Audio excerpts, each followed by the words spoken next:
Hola, cuarto año, me da muchísimo gusto saludarles. Ya pasó Día de Muertos, ya cantamos nuestra calaca una- y ahora viene la Semana de la Revolución. Así que, previniendo correspondiente a la revolución, vamos a escuchar la siguiente semblanza. Pongan mucha atención porque voy a pedirles en su cuaderno una semblanza del video con su respectiva ilustración, así que sin más preámbulo vamos a continuarle. Dice así. Históricos de la Revolución Mexicana. El general Porfirio Díaz llegó a la presidencia de México en 1876, bajo el lema de paz, orden y progreso, durando 30 años en el mandato. En su gobierno, Díaz alentó a las inversiones extranjeras, abriendo a México a un mercado internacional. Además, hubo adelantos tecnológicos como la electricidad, el telégrafo, el teléfono, el fonógrafo y la creación de vías férreas.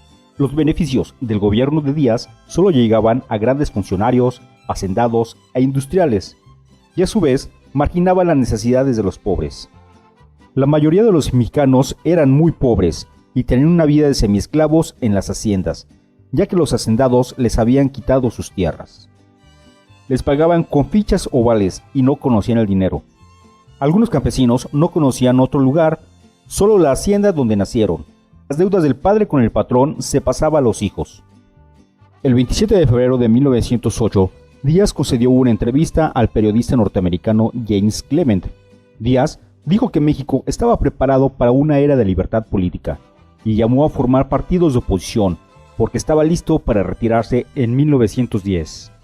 Francisco I. Madero, estimulado por la entrevista Díaz-Clement, escribió un libro llamado La sucesión presidencial de 1910, que proclamaba la no reelección en la política. Madero se postuló como candidato en su partido nacional con el lema de sufragio efectivo, no reelección. Díaz se enteró y por este motivo lo mandó a arrestar y fue llevado a la cárcel de San Luis Potosí. En la cárcel, Madero redactó un plan revolucionario conocido como el Plan de San Luis. Después de esto, pudo escapar de la cárcel y difundió la promesa de regresar la tierra a los campesinos. Dicho esto, la revolución comenzó el 20 de noviembre de 1910. Pascual Orozco y su lugarteniente Francisco Villa formaron las filas rebeldes norteñas. Francisco Villa era un cuatrero y bandido. Además, formó un ejército en la sierra llamada la División del Norte.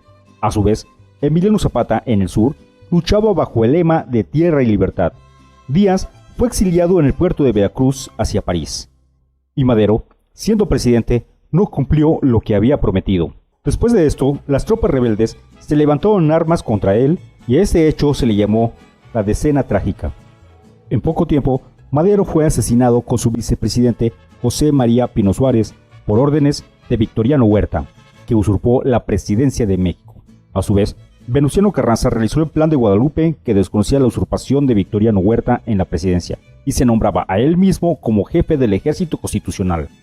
El Plan de Ayala fue propuesto por Zapata y demandaba la entrega de tierras a los indígenas y la repartición de tierras, montes y agua a los necesitados. Y a su vez, Villa elaboró la ley agraria donde proclamaba la equidad en las tierras. En su lucha, zapatistas y villistas se unieron a Carranza contra Huerta, por lo cual él tuvo que dejar el país, y cuando Carranza fue presidente, los rebeldes pensaron que Carranza no se identificaba con ellos. Por lo tanto, hubo un nuevo enfrentamiento contra Carranza, y de esa forma se formaron dos bandos, uno por el lado de Carranza y Obregón y otro por los zapatistas y villistas. El caudillo Guajardo, con órdenes de Pablo González y general de Venustiano Carranza, traicionó, emboscó y asesinó a Emiliano Zapata en Chinameca, Morelos. Después de este hecho, en 1915, Carranza logra la victoria decisiva contra los villistas y los zapatistas. Carranza convoca un congreso en Querétaro con el propósito de redactar una nueva constitución para el país, la que se promulgó el 5 de febrero de 1917. Y esta es la que nos rige actualmente, donde destacan los artículos 3, 27 y 123.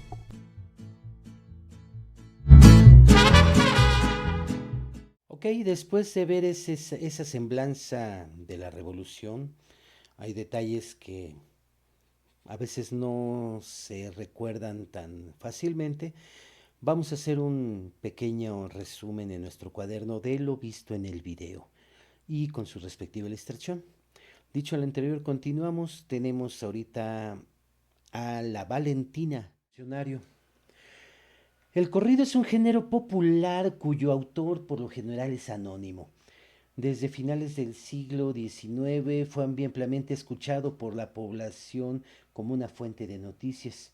Por ejemplo, alguien que vivía en Chihuahua le llegaban canciones de "Ay, vino Madero, vino cantando, vino", etcétera, y ya se enteraban de lo que pasaba. Eran los juglares los juglares de esa época. Durante la Revolución Mexicana surgieron muchos de esos para narrar diversos episodios, describir personajes que con el tiempo se hicieron representantes del movimiento armado. Los corridos aparecieron luego de que, después de escribir personajes y sucesos de la época, considerados como parte del acervo de las canciones de la Revolución Mexicana, les fueron firmados por diversos compositores. La misión del corrido consiste en informar, hacer el relato a lo que sucede en un momento de historia, sobre dramas familiares, pasionales, desastres y hechos revolucionarios. Eh, es fundamental precisamente también, y hay que hacerlo mencionar, el papel de las mujeres que desempeñaron, considerando que ese acontecimiento histórico dio lugar al término de soldadera o rieleras también, el que describe a la mujer que acompañaba al soldado, lo alimentaba, cuidaba y a veces hasta se agarraba a balazos con él. Bueno, no con él, contra él, sino juntos se iban contra los federales. Así que vamos a escuchar esta canción que se llama La Valentina. Posteriormente la vamos a cantar. Dice así.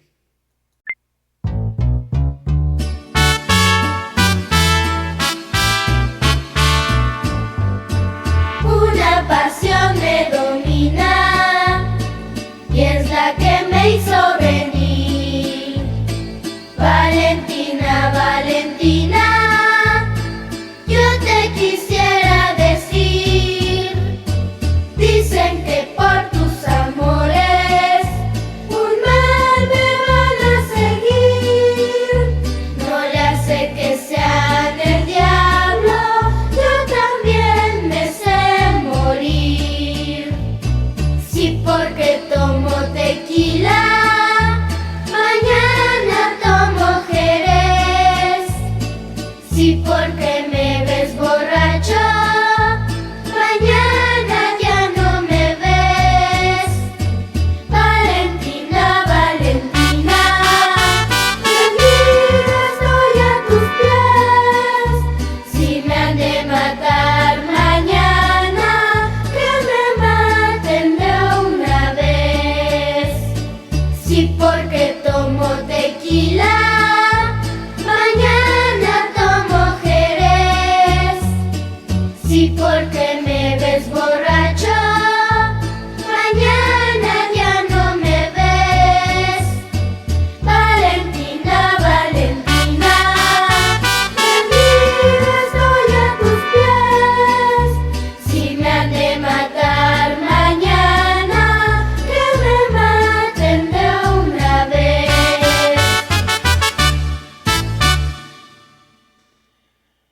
Y esta fue La Valentina. Ahora vamos a cantarla sin la voz y dice así.